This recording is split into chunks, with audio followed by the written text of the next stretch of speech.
Well, if you thought, you know what I mean, the prelims were good, then the main card, yo, we have got just some killer matchups, people.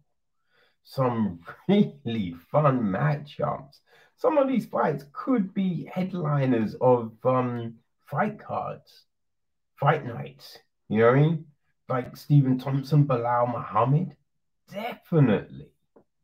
You know, Darren Elkins, Cub Swanson. People, how fun is that? Amanda Lamos, Angela Hill. Yo, these are fun fights, people, and it opens up with that Darren Elkins Cub Swanson fight at featherweight. How fun is this one, right? The damage on a two-fight win streak. You know, he beat Derek Minner, beat Eduardo Garari, right? Both finishes, one by submission, one by ground and pound, both late on as well, showing that Elkins, he really, you know what I mean? You need to finish him if you want to win a fight, right? You cannot count him out. And pulling those fights off after that four-fight losing streak, you know, which is frigging huge, right? He went on that tear. Elkins went on that six-fight win streak, which you were just like, yo. Then man, it was just, you know, he hit that skid and you're like, oh no, is this it for Elkins? And then he comes back with these two frigging wins, which is just crazy, crazy. He's 37, 37. And you got to say, since Elkins went to alpha male, he's just looked like a different animal, you know? And he's going up against the killer Cub Swanson, you know, who's just a year older, 38, been in the game just a crazy amount of time. I remember watching Cub on WEC, right? That's where I first came across Cub. Now he's coming off a loss in his last one, which was just that, he got caught with that Giga kick. You know what I mean? He went up against Giga Daisy. Oh man, it was just brutal kick, brutal kick. After looking real good, man, he got that win over Crone and then Pieta, right? So, oh man, he wants to show he can still do it. He does want to show he can still do it, and Cub can really dish it out, right? If you're going up a cat called the damage, Cub can dish out that damage. So that fight, god damn, that's a good fight. It's a good fight, and man, it's a tough one to call, you know. But I feel I'm gonna go with Cub. Feel I'm gonna go with Cub. It's an interesting fight, but yeah, I'm gonna say Cub gets it. We then jump up a weight class to a lightweight, 155. We got Diego Ferreira against Matus Gamon. I feel. I feel that's what you say. I could well be wrong. So Ferreira, he's coming off a couple of losses, right? And I think one of the big ones for Ferreira is he's like, yo, I've taken fights on short notice, right? That's something he said recently that, yeah, that's it. He's not taking any more short notice. He wants the full camp, do himself justice because he feels he can make a run at the belt, right? Um, and you know, what I mean, like he was winning that Gillespie fight. He was winning that Gillespie fight, right? I think Benil won that fight. I didn't really feel it was a split, but man, he was looking good in the Gillespie fight. But yeah, got caught in the second, man. Got caught in the second, which was huge, huge for Gillespie. But yeah, you know it's gonna burn Herrera. And on the flip, right, Gamon, he's on a 2-fight win streak. You know, he's like he came into the UFC just on with such a rep. He was really just doing his thing in KSW. But yeah, he lost that split decision to Gorman Kutsadez, who, yeah, I kind of feel he won that fight. Because Gorman looked good, but he wasn't as busy, right? But I think that fight showed him a lot. Showed him a lot. And then when he made his next debut on UFC on ABC2 against Scotty Holtzman, whoo, he was busy. And then I mean, that's the second round. Then he's the next fight, first round, a minute into the first round, stopping Jeremy Stevens with an old Kimura. So, hey, I think Gamont has been showing what that hype was. What that hype was, people. And I think he's going to continue that shit on Saturday night. Yeah, I think it's, yeah, going to continue Gamont with the win. So we then drop down to the bantamweight division. I think this is a big one. This is a big one. And I say it's a big one because, hey, both fighters, if they pull off a nice little win here, maybe they could be next for, Sean O'Malley, right? Sean O'Malley is at number 13. And Rafael Santos is the next man. He's 12. Right, so that could be a nice step for O'Malley.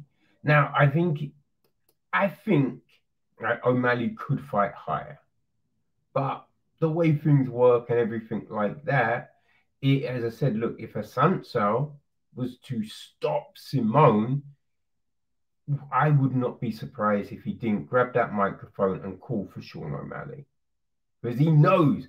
Hey, firstly, that's going to be a big placement on a card fight for him. And it's going to give him a mad lot of, coverage. And again, if Simons pulls off a huge win, then he's potentially taking that number 12 from Assunção. And again, I see him calling for that fight, right? He's called for O'Malley in the past. So, yeah, I wouldn't be surprised. So that's what I'm saying. This fight has a lot of potential. They're playing for a lot here. Because neither are getting a title fight. You know what I mean? Neither are getting a title fight. So yeah, it would make sense for them to try and go after that. The other big thing, Assunção could be fighting for that contract because it's on a 3-fight losing streak. He lost to he was doing good, right? Aljamain Sterling, Marlon Moraes, Matthew Lopez, and Rob Font.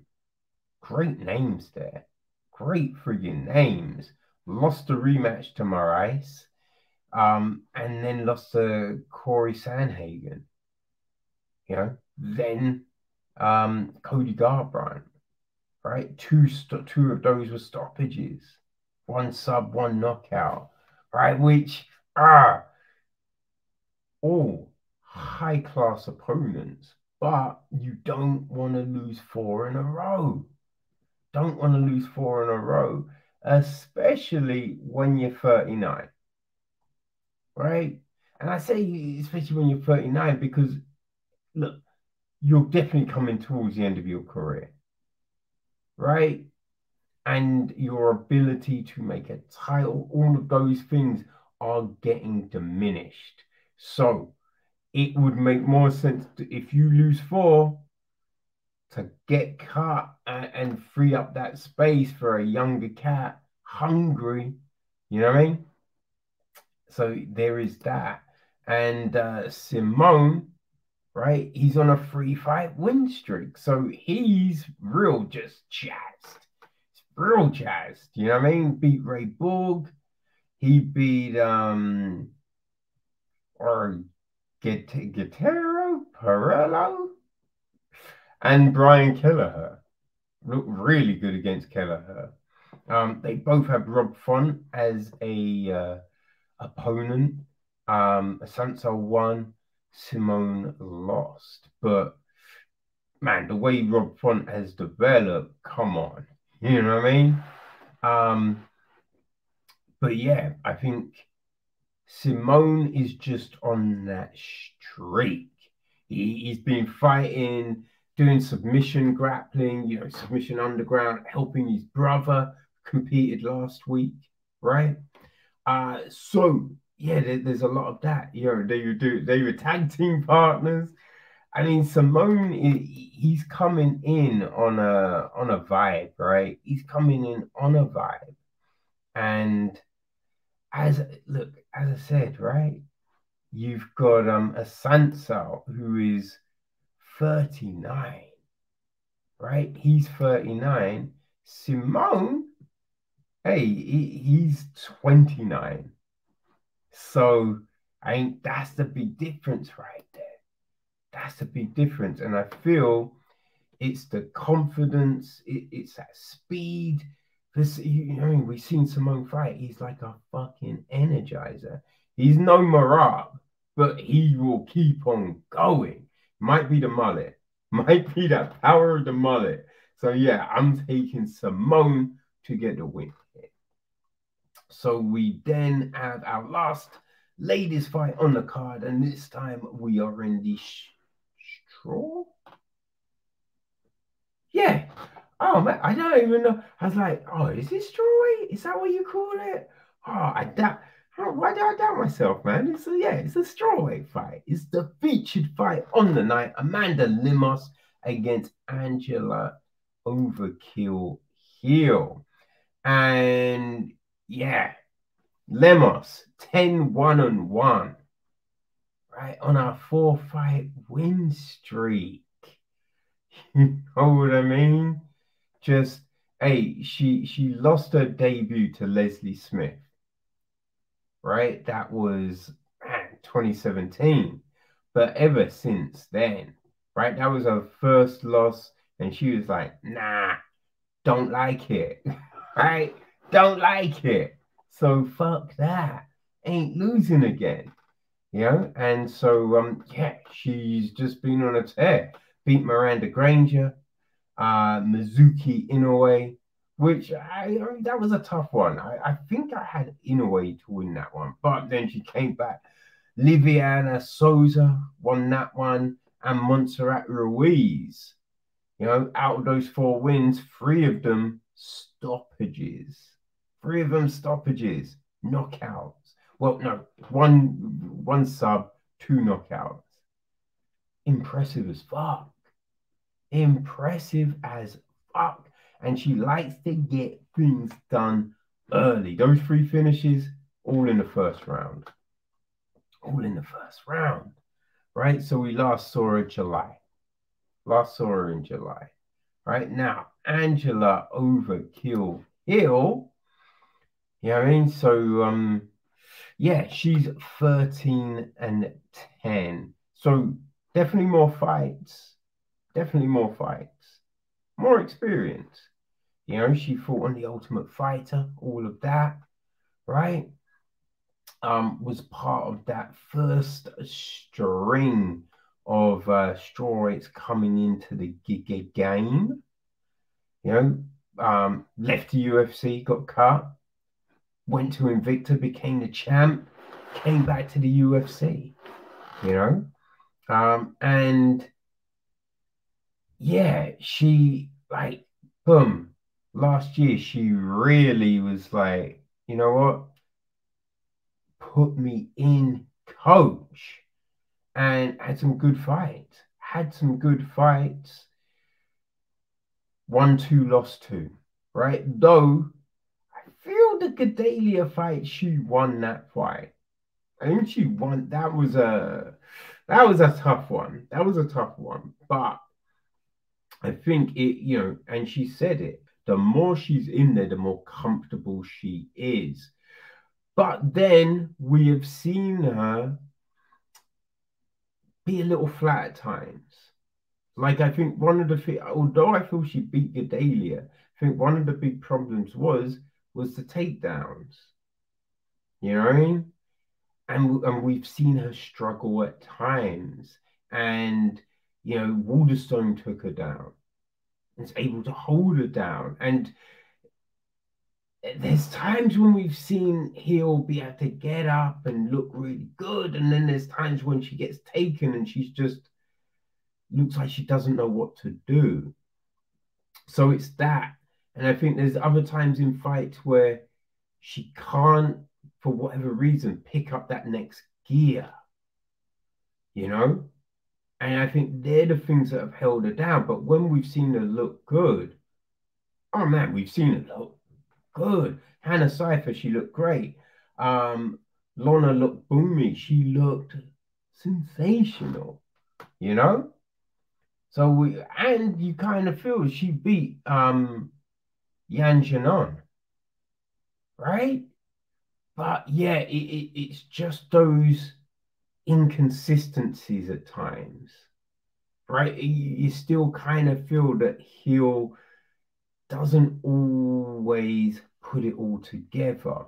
Where Lamont, she puts it all together, right? And I think that's going to be the big difference here.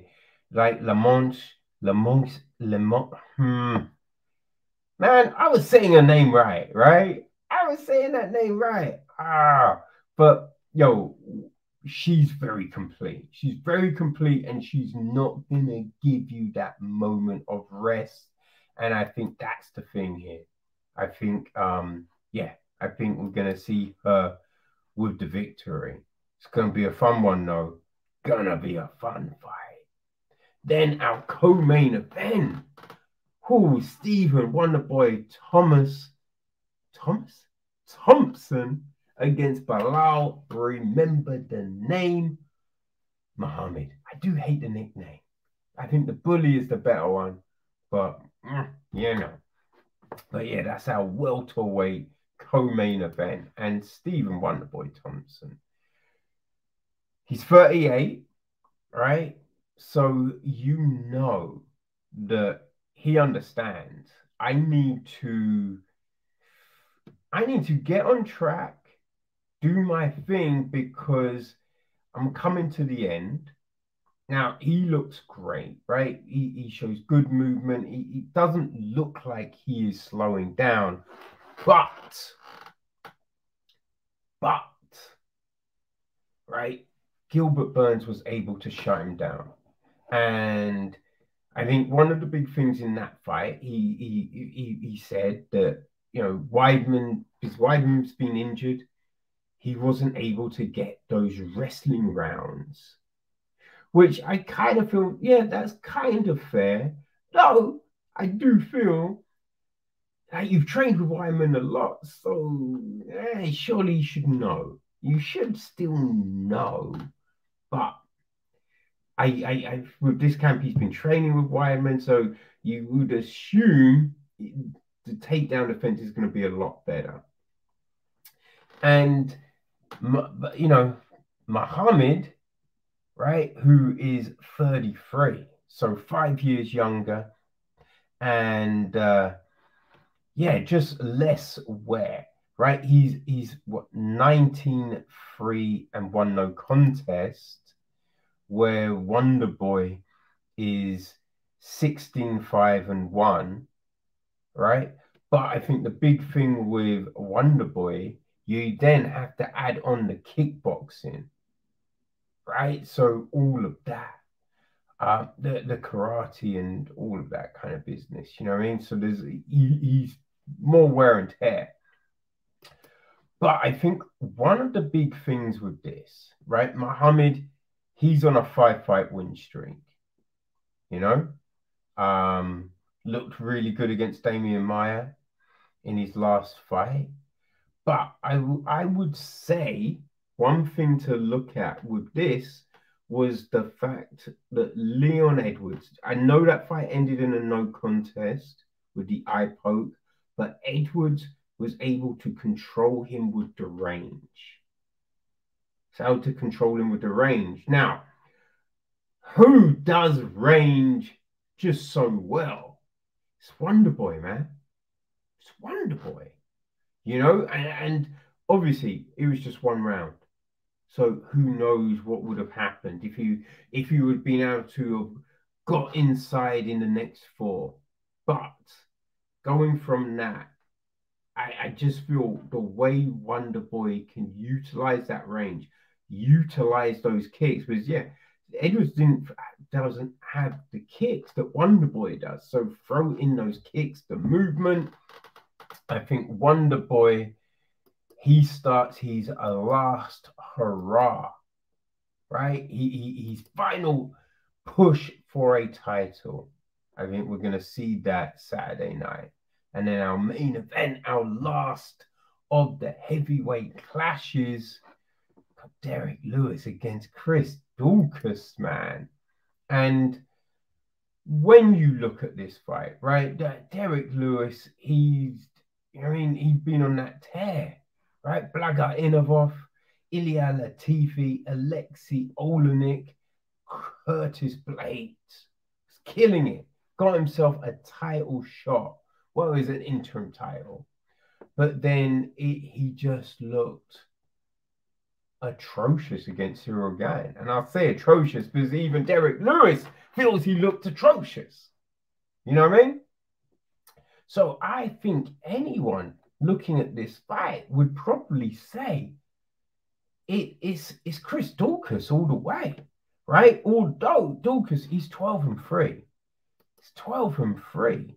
And Lewis is 25-8 on no contest. But Daukaus has looked so good in his his 3 UFC fights, right? No, 4 UFC fights. I mean, they've got Olenek as a shared opponent. Both finished him. But yeah, Daukaus has looked really good. You know, his speed, everything like that. He is in this new class of heavyweights. When you look at him, you look at Tom Aspinall. Whoo! Problems, people. You know what I mean? Both are looking like problems. And so it's that speed, right? Cyril Gane, he had that speed, which was a problem for Lewis. You know, he used that jab, that speed, and just worked Lewis. That's what happened, right? But here is the thing. Here's the thing with that. Now,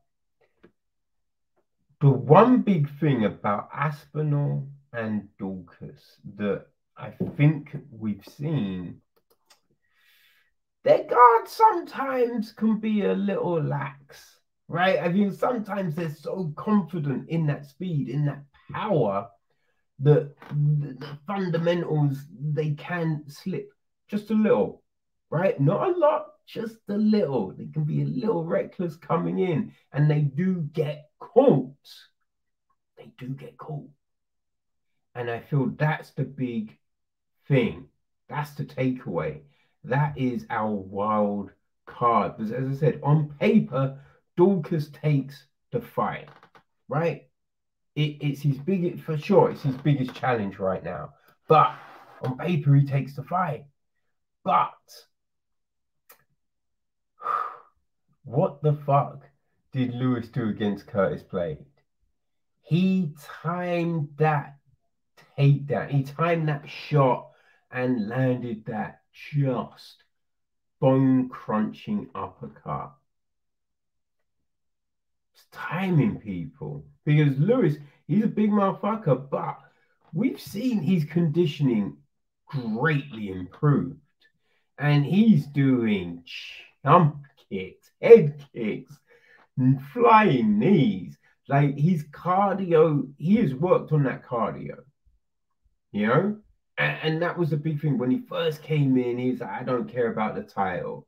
Something changed, and we saw Lewis make those improvements, improve that cardio, right? We've seen him work on that conditioning. And he's not going to be as fast as, you know, a Daukaus, but he's got that timing, that fight IQ. So when he's on, Derrick Lewis is on. And if he times that shot, look what happened against Volkov, right? He was losing that fight. He's losing that fight until 11 seconds left in that third round, and he just timed that hook. Timed it. So that's the thing with Lewis. He can be losing a fight, but he's got that pinpoint timing. And I think that could be the thing here.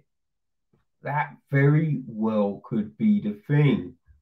And maybe Daukaus is underestimating Lewis on the last performance. But yeah, I'm going to take Derrick Lewis for the win. Now, as I said, look, on paper, Daukaus wins the fight. But it's just, I don't know, man. I think Lewis just wants to redeem. I think he wants to redeem himself after the last one. And yeah, I'm going to say he pulls it out. I'm going to say, yeah, I feel Daukaus is probably going to be all over him. And then he just catches that well-timed shot. And pulls it off. But God damn it, people. It's going to be fun as hell. It's going to be fun as hell. And I cannot wait.